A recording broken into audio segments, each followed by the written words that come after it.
This reproducible research case study involves trying to identify the harmful elements of particulate matter air pollution. So one thing that you have to understand is that when you look at air pollution, in particular, if you look at particulate matter pollution, the particles are just, this, you can think of them as just dust that you inhale. But the dust is not just one monolithic piece of dirt or soot. It's actually composed of many different chemical constituents, the metals, inert things like salts, and other kinds of components. And so there's a thought that, one possibility is that some subset of those constituents are the really harmful elements. And if we figure out which one of those subsets are harmful, then we can think about trying to regulate the sources that generate those chemical constituents. Now, it's very hard to do this, and the research involved in this area is still fairly preliminary. But there's a lot of interest in trying to identify the harmful chemical constituents of particulate matter, because in theory that could lead us to targeting or tailoring things like regulations that can control the sources of air pollution that are the most harmful to human health. PM is composed of many different chemical constituents, and it's important to understand actually that the EPA, or the Environmental Protection Agency, monitors the chemical constituents of particulate matter and has been doing so since roughly 1999 or 2000 on a national basis. And there's a general understanding that perhaps some of the components of PM might be more harmful than others. And if that were true, then that would likely imply that some sources of particulate matter are more dangerous than others, and because some sources of particulate matter generate certain combinations of chemical constituents, and some sources generate other combinations of chemical constituents. And so the idea is that if we can identify the particularly harmful chemical constituents of particulate matter, then that may lead us to better strategies for controlling the sources of particulate matter.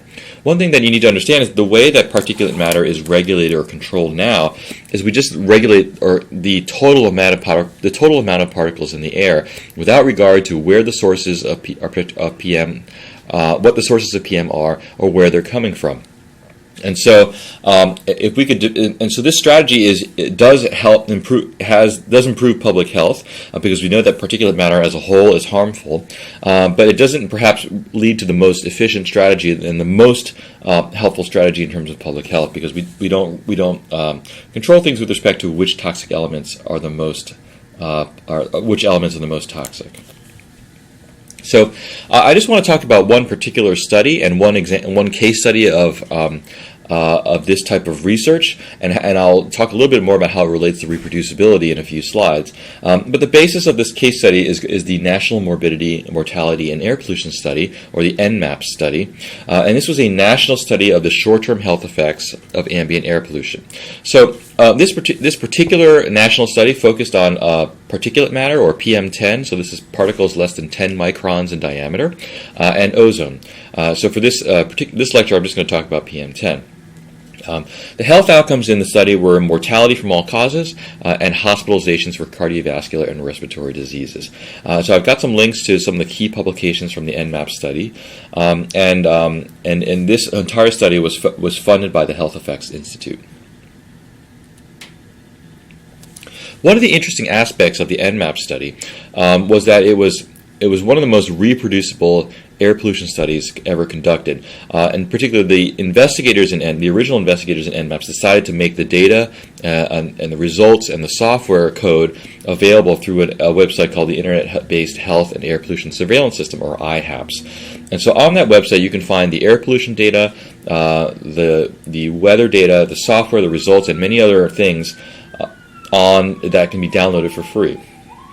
Since the data have been made available to the public, many studies have been conducted based on this data that were independent of the original NMAPs. And so one particular study counted over 67 published publications based on the NMAPs data. And so the data and the code that have been made available to the public has served as an important test bed for methodological development in this area. So one recent study that was published in the journal Environmental Health Perspectives involved the cardiovascular effects of nickel in ambient air. So nickel is a common component of particulate matter. It's a transition metal, and it's thought to be very harmful and to in particular cause cardiovascular types of effects. And so this study they found strong evidence that nickel in particulate matter modified the short-term effect of PM10 across 60 U.S. communities. So basically what this is saying is that what they found is that in communities where the particulate matter had a larger concentration of nickel in it relative to other elements, that those communities saw kind of worse health risks from PM10 than other communities that had kind of less nickel in them. So the idea is, the inference that one might draw from that is that nickel is one or maybe the only toxic element in PM10, and if your particles are composed of more nickel, then they're going to be more harmful to you. So that's the evidence that they brought in this paper, or part of the evidence that they brought in this paper. When they looked at other chemical constituents of particulate matter, it didn't seem to have this same kind of modifying effect. So if you looked at, for example, two cities and where one city had much higher concentrations of sulfate, for example, that did not lead to greater health risks compared to a city that had lower concentrations of sulfate. So one of the main modifying effects came from this nickel element. And so the result was very attractive because it seemed to identify one or just a few elements that led to the kind of higher health risk of PM10. And so it's almost like there was a single element that needed to be, or just a very small number of elements that could be regulated or controlled. And so there was a thought that perhaps this was too simple to be true. Francesco Dominici and myself and some colleagues decided to look at the data again and to see what was driving the association between PM10 risk and this nickel and another transition metal called vanadium. So we looked at the data, we re-examined the NMAPS data and linked it with PM chemical constituent data. And one particular thought that we had was that one of the cities in the U.S. that has extremely high levels of nickel is New York City. And so there's one possibility is that because New York City has such very high levels, would the results of such an analysis be driven by the high levels of nickel in New York City? So here's a simple scatter plot. On the x-axis, we have the long-term average nickel concentrations in a community, and on the y-axis we have essentially the risk, the percent increase in mortality for a unit increase in particulate matter. So you can think of this as the particulate matter risk of mortality. And one of the things that you might notice is that there does appear to be a correlation between long-term average nickel concentrations in a community and their PM risk, in the sense that in the scatter plot, as you go to the right, there's the risk seems to increase a little bit. Now, on the other hand, one of the other things you might see in this plot is that there appear to be some outliers on the right-hand side of the plot. There are three or a few points that are very highly kind of skewed to the right. And it turns out that the three rightmost points are all counties in New York City. So New York City is composed of 5 counties, and so the three that are kind of at the rightmost point of the plot are 3 counties in New York City. So here's the regression line that you can fit to this data. It's a simple linear regression line, and you can see that it's positively sloped, indicating a positive correlation so that more nickel is associated with a greater risk of mortality from PM. And in the original paper, the regression line was statistically significant with a p-value less than 0.01. And so that's very interesting. It would seem to imply that in communities with higher nickel concentrations, you have greater risk of mortality.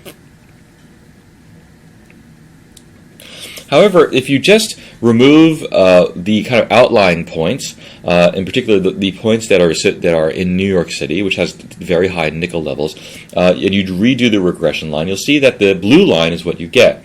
And one of the important things about those 3 points to the right is they're called high leverage points. And so the regression line can be very sensitive to high leverage points. And so just removing 3 of them out of this data set can bring the regression line down a little bit so that you get the blue line and that it's no longer statistically significant. In this case, the p-value is about 0.31. And so one of the things that you can see is that just a few points can make a big difference when looking at a correlation like this. Another analysis that we did is we went through and recomputed the slope of the regression line when you removed an individual county or a community in this study. So remember, there were 60 communities in the original. So what we did is we just went through each and just redid the analysis by removing one community, just to see if there were any particular communities that the analysis was sensitive to. And you can see that all the black dots here represent the kind of slopes of the regression line when you remove a given community. And because they're all kind of clustered around the same value, you can see that for the most part, the regression line is not sensitive to removing any individual community from the data set. However, the red dot and line at the very bottom indicates the kind of slope estimate and the 95% confidence interval when you remove New York. And you can see that when you remove the community of New York, the slope estimate goes down quite a bit, and the confidence interval goes up. It gets quite a bit wider than all the other dots. And so that's another indication that the slope estimate of that regression line is very sensitive to the just having the data points from New York City in there. So in this analysis that we published, again, in Environmental Health Perspectives, there are a couple things that we learned. First of all, we did confirm, of course, that New York does have very high levels of nickel and vanadium, much higher than pretty much any other U.S. community, and that there's evidence of a positive relationship between nickel concentrations and PM risk. Even if you remove the data from New York City, the relationship is still positive. However, the strength of this relationship is highly sensitive to the observations from a single city. And so the idea is that the evidence that you can bring from the data is really dependent on just a few data points. And so it's important to realize that although we still see this positive association between nickel and PM risk of mortality, the strength of the key conclusion that you might draw from this reanalysis is that the strength of the evidence is perhaps not as strong as you would like, due to the kind of very sensitive nature of the evidence to a single community. So some of the lessons that we learned from this case study is that the reproducibility of the EnMAP study from the very beginning, first of all, it allowed for the original secondary analysis to occur to investigate this novel hypothesis that nickel is a harmful chemical constituent of PM. And so that's very good, and the idea is that it allowed other people to kind of explore new ideas. And so the paper by Lippmann et al. Is one example of such a kind of a secondary analysis. The reproducibility of the study, of course, allowed critique of this new analysis and bring to the table additional new analysis that was published by Domenici et al. And so one of the lessons that we learned from this paper, of course, is that the original hypothesis that nickel is harmful was not really invalidated, but merely that the evidence that was originally presented was perhaps not as strong as originally suggested, and that more work needs to be done to investigate this hypothesis. So one of the real important lessons learned from this case study is that reproducibility makes any scientific discussion much more informed and much more timely. You can see that in this case, a hypothesis was proposed that nickel was a harmful element of PM. So people brought data to address this hypothesis, and they presented the evidence from the data. Another set of investigators took the same data, tried to look at this hypothesis, confirmed that there was a positive association, but thought there was some weakness in the presentation of the evidence and the strength of the evidence. And so there was a back and forth that was highly informed because everyone's using data, and everyone's kind of there's transparency in the analysis, and people can see what others have done. And so this is how science evolves. This is how ideas come forward. This is how good ideas come to light and bad ideas are kind of put to rest.